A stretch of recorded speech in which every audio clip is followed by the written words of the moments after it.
নিজেদের আত্মপরিচয় গোপন করে ক্যাম্পাসে থেকে কেন্দ্রীয় পর্যায়ের সমন্বয়ক হয়ে নেতৃত্ব দিয়েছে। কোন ছেলেটা দিয়েছে? ক্যাম্পাসের সবথেকে ভদ্র, সবথেকে মার্জিত রুচিসম্পন্ন একজন মানুষ, সবথেকে মার্জিত ব্যবহার যার, এবং ডিপার্টমেন্টের মেধা তালিকার ৩য়তম শিক্ষার্থী। তাহলে বুঝতে পারছেন ঢাকা বিশ্ববিদ্যালয়ের কেন্দ্রীয় সমন্বয়ক যে শিবিরের সভাপতি, সেই ছেলেটা কত বড় খারাপ।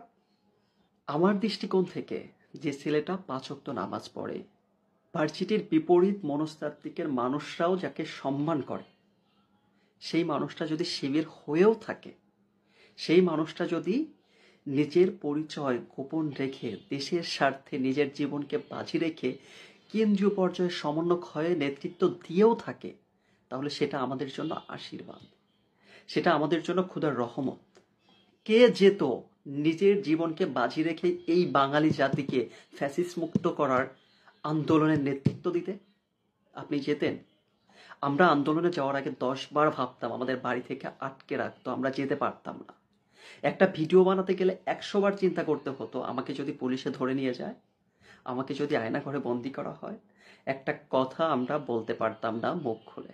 সেই একটা সময়ের মধ্যে গিয়ে নিজের জীবনকে বাজি রেখে যে আপনার দেশকে মুক্ত করার, ফ্যাসিস্ট সরকার মুক্ত করার আন্দোলনের নেতৃত্ব দিয়েছে, আজকে যখন পরিচয় প্রকাশ হয়েছে তখন আপনারা বলছেন কি সে জাতির সাথে গাদ্দারি করেছে।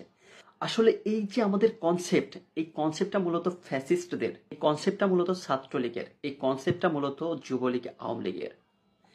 আমাদের সাধারণ মানুষের ইমোশনকে পুঁজি করে তারা সাধারণ একটা ব্যাপারকে, সাধারণ একটা বিষয়কে সুন্দরভাবে ইমোশনাল কথার ফুলঝড়ি এবং হাজারো অযৌক্তিক কুযুক্তিক ব্যাখ্যা দিয়ে একটা ন্যারেটিভ দাঁড় করানোর চেষ্টা করছে। তারা নাকি জাতির সাথে মুনাফিকি করেছে, জাতির সাথে গাদ্দারি করেছে। এখন আমাকে প্রশ্ন করতে পারেন, ভাই আপনি এত প্রশংসা করছেন, আপনি কি শিবির করেন? না ভাই, আমি এখন পর্যন্ত কোনো রাজনৈতিক দলের সাথে সম্পৃক্ত না। দেশের নাগরিক হয়ে যদি কখনো রাজনীতি করতে হয়, তাহলে অবশ্যই যে দলের আদর্শ আমার কাছে ভালো লাগবে, যে দল মানুষের কল্যাণে কাজ করে, যে দলের সাথে থাকলে আপনার ইহকাল এবং পরকাল দুইটারই ব্যবস্থা হবে, সেই দলের সাথে আপনি রাজনীতি করতেই পারেন, আমিও হয়তো করতে পারি। তারপর আসি আমরা রেজাউল করিম সাহেবের কথায়। তিনি এই কথাটা অনেক আগে বলেছিলেন, বেআমল, বেয়াদব ও শৃঙ্খল এই 3 জিনিস যাদের মধ্যে থাকবে তারা নাকি শিবির। কিন্তু আপনি আপনার ক্যাম্পাসে, আপনার আশেপাশে যত শিবির কর্মী আছে আপনার পরিচিত, আপনি তাদের দিকে লক্ষ্য করবেন, এই 3টা গুণ কোনো একজন শিবির কর্মীর মধ্যে আছে? শিবির সমর্থক না, মানে আমি মন থেকে পছন্দ করি, ধরেন আমি পছন্দ করি, আমি সমর্থক, আমি হাজার হাজার খারাপ কাজ করে বেড়াই, আমি না। আমি যদি ওদের পদে থাকি, আমি যদি ওদের দলের কোনো একজন নেতা পর্যায়ে থাকি, তাহলে আমাকে লক্ষ্য করবেন, আমার মধ্যে কি এই 3টার কোনো একটা আছে? যদি একজনের মধ্যেও আপনি দেখাতে পারেন যে সাথী বা সদস্য পদ পর্যন্ত চলে গেছে, যদি একজনের মধ্যেও আপনি দেখাতে পারেন, প্রমাণ করতে পারবেন না, দেখাতে পারবেন কি? প্রমাণ করতেই পারবেন না। বেআমল, বেয়াদব ও শৃঙ্খল হয়ে শিবিরের সদস্য পদ হওয়া যায় না। আপনি আমির হামজার কথা শুনেছেন? আপনি মুফতি আমির হামজাকে চিনেন? যিনি বলেছিলেন তার একটা ওয়াজের মধ্যে, আরে বেটা আমাকে শিবিরের ক্যাডার বলিস কেন, শিবিরের জুতা টানার যোগ্যতা পর্যন্ত আমার নাই। যিনি আমির হামজা মুফতি, বাংলাদেশের একজন আলোড়ন সৃষ্টিকারী বক্তা, আর সেখানে আমরা তো চূর্ণকুটি। এখন কথা হচ্ছে, চিল নিয়ে গেছে কানে, সেই কথা শুনে চিলের পিছনে দৌড় দিলে হবে না, আপনার কানে হাত দিয়ে দেখতে হবে যে আসলেই কান আছে কিনা। আমাদের দেশের মধ্যে এই যে আপনি ছাত্র দল বলেন, ছাত্রলীগ বলেন, ছাত্র ফ্রন্ট বলেন, আর ডান বাম অনেক আছে যারা শিবিরকে পছন্দ করে না, শিবিরের বিরুদ্ধে এক একটা ন্যারেটিভ দাঁড় করায়, শিবিরের বিরুদ্ধে এক একটা অভিযোগ দাঁড় করায়। কিন্তু আজ পর্যন্ত আপনি কোথাও দেখেছেন শিবিরের বিরুদ্ধে একটা ছাত্রী কিংবা একজন নারী ধর্ষণের অভিযোগ? আপনি আজ পর্যন্ত দেখেছেন কোন শিবির কর্মী কেন্দ্রীয় পর্যায়ে অথবা মাঠ পর্যায়ে যেখানেই হোক না কেন তার বিরুদ্ধে একটা মাদকের কেস হয়েছে, তার বিরুদ্ধে একটা হচ্ছে চুরির কেস হয়েছে? বাংলাদেশের জামাত ইসলামীর 2 জন মন্ত্রী ছিল যাদের আজ পর্যন্ত 1 টাকা চুরিরও কেস দেখাতে পারেনি। তাহলে বুঝতে হবে আপনার শত্রুগুলোও আপনার বিরুদ্ধে এই এলিগেশনগুলো দিতে ভয় পায় কিংবা দিতে পারে না। আপনি যদি এখন বলেন কেন্দ্রীয় পর্যায়ের যে শিবিরের নেতা আছে, আমি নাম জানি না, তার নাম ধরে যদি বলেন যে সে রেপ করেছে, সারা বাংলাদেশকে আপনি বলবেন 99% মানুষ একযোগে কোনো কিছু যাচাই বাছাই ছাড়াই বলে দিবে যে না, সে এই অপরাধটা করতে পারে না। কারণ কি, শিবিরের ছেলেরা কোনোদিন ধর্ষণ করতে পারে না, এটা এই দেশের মানুষ খুব ভালো করে জানে। কিন্তু যারা এই যে ন্যারেটিভগুলো দাঁড় করায়, তাদের দ্বারা প্রতিদিন অহরহ অসংখ্য মানুষ নির্যাতিত হয়। আপনি যদি দেখবেন চাঁদাবাজি কারা করছে, আপনি যদি দেখেন ধর্ম ব্যবসা কারা করছে, আপনি যদি দেখেন নিজেদের দলের পদ ভাগাভাগি নিয়ে মারামারি কারা করছে, হানাহানি কারা করছে। কিন্তু আপনি যদি দেখেন এই দলটার, যাদেরকে নিয়ে এত সমালোচনা আলোচনা হচ্ছে, এই দলের পদ ভাগাভাগি নিয়ে কোনোদিন মারামারি হয় না। এই দলের মিছিল মিটিংয়ে আজ পর্যন্ত কোনোদিন ধাক্কা ধাক্কি ঠেলাঠেলি মারামারি হয় নাই। এই দলে চেয়ার নিয়ে মারামারি হয় নাই, যেটা অন্য প্রত্যেকটা দলের মধ্যে আমরা প্রতিনিয়ত দেখতে পাই। আজকে এই কথাগুলো বলার কারণ হচ্ছে, ফেসবুকে ঢোকার পর শিবির শিবির শিবির শিবির ছাড়া আর কোনো কথা নেই। আমি এখানে শিবিরের কর্মী না হয়েও এই কথাগুলো এই জন্য বলছি, এই যে যেমন বিগত অন্যায়ের বিরুদ্ধে আন্দোলনে সোচ্চার ছিলাম,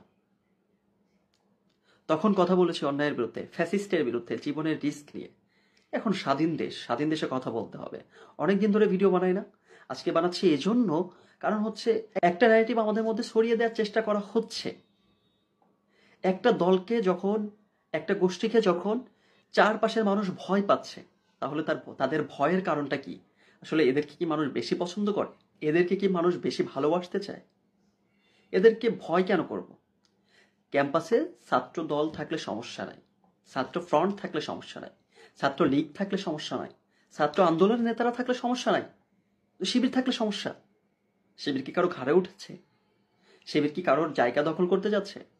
শিবির কি কোনো ছাত্রর গায়ে হাত তুলেছে? তুলে নাই তো। তাহলে সমস্যাটা কোথায়?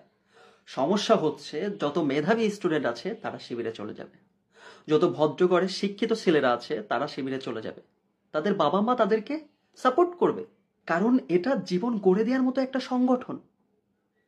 এই সংগঠনের সাথে যুক্ত হলে আপনার জীবন একটা আদর্শ শৃঙ্খলার মধ্য দিয়ে যাবে, আপনি একজন আদর্শ মানুষ হয়ে উঠতে পারবেন। এটা আমাদের দেশের মানুষ যারা শিবিরকে পছন্দ করে না, তারাও এটা জানে। আমি সেদিন সাধারণ এক চাওয়ালার সাথে কথা বলছিলাম, তার সাথে আমার কথা হচ্ছিল, আচ্ছা দেশের নতুন যে দল আসবে, মানে চাঁদাবাজি থাকবে না, খুন খারাপি থাকবে না, বাক স্বাধীনতা থাকবে, সব জায়গায় মানুষ ন্যায্য বিচার পাবে, এরকম একটা দল যদি আপনি চান, তাহলে কোন দলকে আপনি ভোট দিবেন?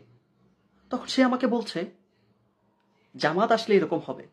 বলছি তাহলে জামাতকে কি আপনি ভোট দিবেন? বলে না। কেন ভোট দিবেন না? বলে জামাতকে ভোট দিলে তারা যদি ক্ষমতায় আসে, তাহলে নারীরা বোরকা ছাড়া বের হতে পারবে না, প্রত্যেকটা জায়গায় ইসলামী আইন অনুযায়ী চলতে হবে। এমন হবে দেখা যাবে আমাদের সবাইকে নামাজ পড়তে বাধ্য করা হচ্ছে, এমন হবে দেখা যাচ্ছে এই যে ব্যবসা করতেছি লাইসেন্স ছাড়া ব্যবসা করতে পারবো না। আমি শোনার পরে মনে মনে ভাবলাম, তাহলে সমস্যাটা আমাদের এখানে। এই যে আমি কখনো শিবির করতে পারবো না, আমি শিবিরকে ভোট দিব না, আমি জামাতকে ভোট দিব না। কারণ ভাই, আমি যদি জামাতকে ভোট দেই, তাহলে কিন্তু আমার ওই যে, যদি জামাত ক্ষমতায় আসে, তাহলে এতদিন যেভাবে চলাফেরা করেছি, এই যে চুরি বাটপাড়ি ছিনতাই চাঁদাবাজ যা যাই করেছি না কেন, জোর করে অন্যের জমি দখল করেছি, এগুলো তো আর করতে পারবো না।